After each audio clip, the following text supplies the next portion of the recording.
Another one of you lovely people has joined the Kevolution and got involved in the Patreon. Thank you very much to Gustavo Recchio. If I've said your name wrong, Gustavo, please let me know and I will try and say it again properly another day. Thank you very much for your support. Thank you very much to everyone else who supports on Patreon. It really does make a massive difference. If you want to get involved with Patreon yourself, you can do that at patreon.com/Lollujo. Thank you.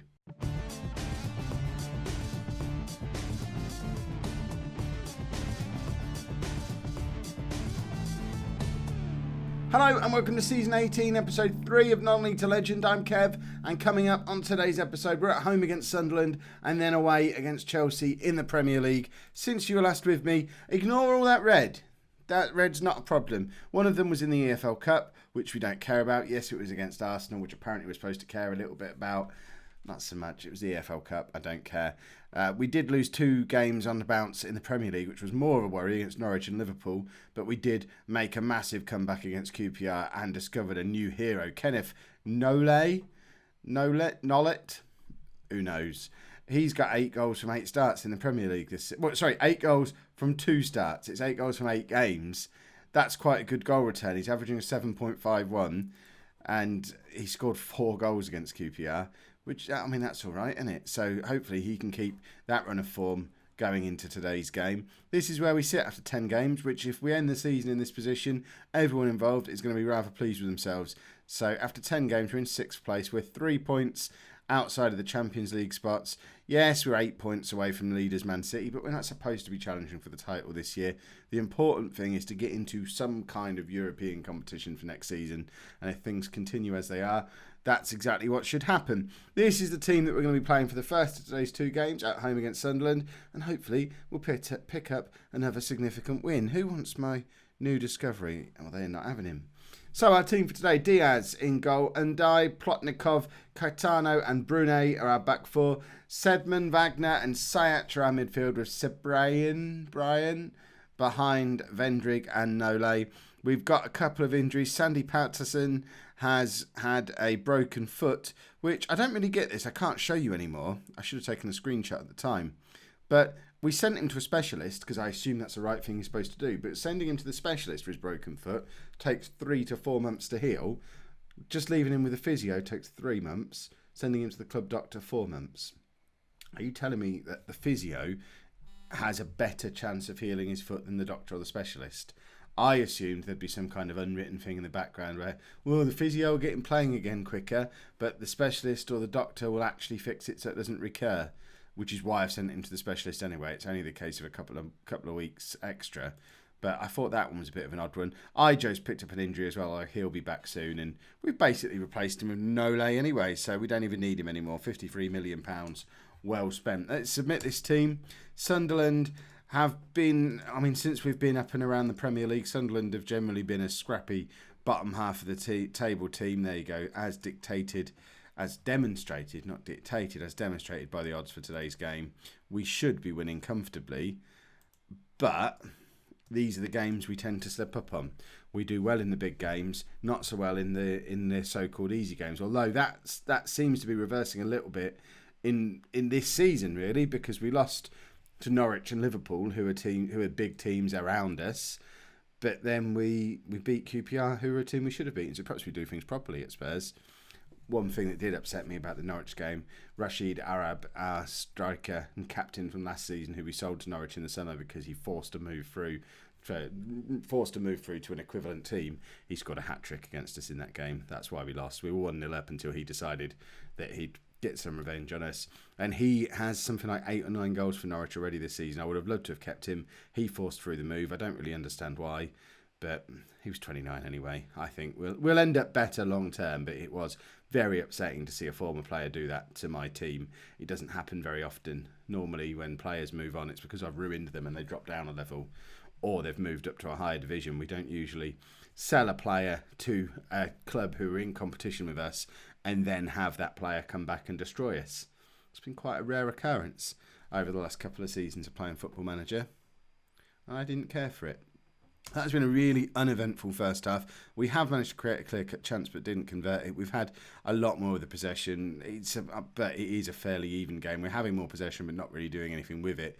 We're restricting Sunderland to long-range shots, but all they need is to tuck away one chance and they're ahead in the game. It's one of those games where some of the stats indicate we're having the better of it, but we've only had 2 shots on target. We should be ahead by now. We're not. And we're just sort of stuttering along against a team that we should be 2 or 3-0 up against now if we've got serious aspirations of getting into Europe this season. And we're just not showing any signs of being able to do that. We are missing 2 of our main attacking forces. Nole's in here, though. And, I mean, I don't think he even got a touch on that, but it forces a corner. We've got a chance to just clobber in a set piece. I don't care how we go ahead. We do need to go ahead, though. It's only Sunderland. Cross comes in again, and again, we can't get a corner to one of our players, but Vendrick picks it up, but Plotnikov, £60 million off of offside. Right, let's make some changes. Vendrick, I've not been massively impressed with him since he arrived. We'll bring Sedlacek on to play with Nole, and Wagner can come off as well, and we'll bring Igor Anicic on for him, and see if between the 2 of them we can muster something up. In fact, I want to put Anicic there because he is very effective going forward when playing as that roaming playmaker. Oh, hold on, before we do our next substitutions, let's hope we score from here. Cross comes in, Caetano's there, and we are 1-0 up. I said I didn't care if it comes from a set piece. I really don't care that it came from a set piece. We're 1-0 up with 10 minutes left to go. If we can grab a win when we don't really deserve one, then I hear, bingo cards at the ready, I hear that's the sign of a good team, and we haven't played particularly well today, but hopefully that will be, I mean, their goalkeeping there's horrendous. Hopefully that will be enough to secure a victory for us. Let's make our final substitution. It is going to be Hansel on for Undai. Proper left back on rather than a right back playing at left back. And watch the goal come down that side. Although we've got a chance to counter-attack here. Sedlacek to Nole. We've got a man over on the far side, but we can't find him. Anicic back to Nole. And no. See, Sunderland are coming at us now. And we're not... Oh, Hansel, there you go. He comes in and makes a tackle. Sedlacek, great ball through to Sebrain. And he can cross to Nole, and he does. And it's 9 from 9 for Kenneth Nole. I still don't know if I'm saying his name right. He might be Kenny Nolte for all I know. But he's got 9 goals from now 3 starts, but 9 goals from 9 Premier League appearances this year. He was knocking around at Tottenham last season and didn't get in the team at all. Before we brought in all these players, he was sort of hovering around the substitutes for years. But he got his chance when Igo got injured, and goodness me, has he taken his chance? Although Sunderland have a goal back in the 90th minute, this is just sloppy from us because they've not looked threatening at all at any point. So, but look at the massive gap we've given them to run through there, and Diaz should probably do a little bit better with that as well. But we're now going into the final 2 minutes of the game, a little bit more nervous than we should have been. Plotnikov needs to get there first. He does. And now we've got... Why is Caetano so far forward? Both our centre-backs are involved in this attack, as is Brune. Who on earth have we got defending? Anicic is there. I think our defenders have made it back now. There's Plotnikov. And Ziyech gets a tackle in. And we've got 30 seconds. Let's just keep hold of the ball now. Sedman to... I mean, I don't even know how that got through to Sir Brian. That's happening. Hold on. Sir Brian, where are you? Set nickname. Sir Brian. Excellent stuff. Confirm changes. There we go. Sir Brian has just scored what should be, I mean, it will be, it's not even the winning goal if we're talking about these things entirely correctly, because we would have won anyway, but there you go. He's put the cherry on the cake, and with 1 second to go, I think we're probably safe. It keeps us hovering around those Europa League qualification spots. A little bit of a gap opening up behind us now. There's 4 points between us and the chasing pack of Liverpool, Norwich and Newcastle. If there's going to be a breakaway group, we want to be one of those 6 that break away. So I can get on board with where we are right now. And if we can go and get any kind of result out of Chelsea in this second game, then Champions League maybe? Just the 2 changes for the Chelsea game, and as proof that I don't learn from previous mistakes, we're going to go there. We're going to do 4-3-1-2 attacking, because we might just win the game, and I'd rather win it than go there and play for a draw.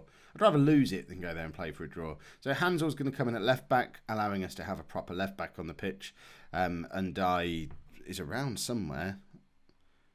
Where on earth? Oh, he's on the bench. There you go. I thought he'd disappeared completely, but he's made his way back onto the bench. That's fine. He's still at the club. Don't worry.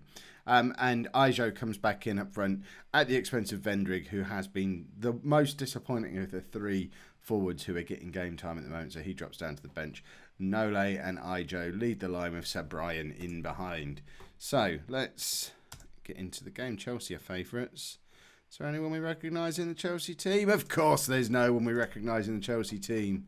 That's why we don't need to worry. We're going to go there. We're going to beat them. If we can beat them, we very much establish ourselves as part of this breakaway top 6, which isn't really breaking away because Norwich are only 2 points behind us at the moment. Although we haven't played this game yet, because the winner of this game basically almost makes it a top 5, because we get a little bit of a gap.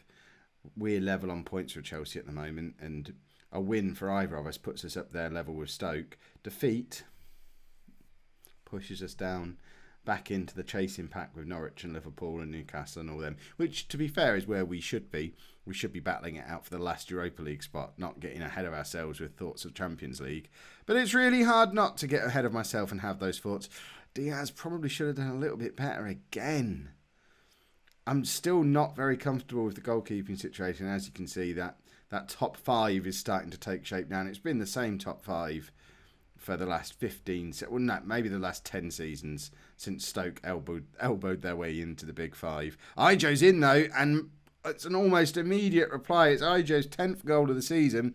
He's pushed himself back alone at the top of the goal scorers charts for us again. Nole is on 9 behind him, I think. So he obviously wants to finish as top scorer. They both want to finish as top scorer. We'll have a little top goal scorer competition. The strange thing is, both Nole and Vendrig are Dutch. Vendrig is going off to play for the Netherlands in the international break. Nole's not even in the squad yet. At club level, it's completely... I don't understand the world. It's because one of them's been in Tottenham reserves for the last 3 years. One of them's been in the Man United reserves for the last 5 years.